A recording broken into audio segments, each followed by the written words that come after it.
ഓം നമഃശിവായ. ധനു ലഗ്നത്തിൽ ജനിക്കുന്നവർ കഫപ്രകൃതിയും വാതപ്രകൃതിയും ചുണ്ട്, പല്ല്, മൂക്ക് എന്നീ അവയവങ്ങൾക്ക് നല്ല പുഷ്ടി ഉണ്ടാകുകയും കൈകളും തുടകളും തടിച്ചിരിക്കുന്നവരും രോഗം നിമിത്തമായി നഖങ്ങൾ ദുഷ്ടമായവരും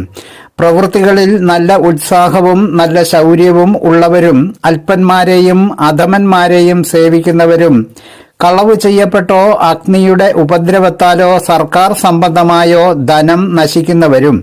അന്യന്മാർക്ക് ഓരോരോ അറിവുകളെ ഉണ്ടാക്കി കൊടുക്കുന്നവരും അനേക ജനങ്ങളാൽ പൂജിക്കപ്പെടുന്നവരും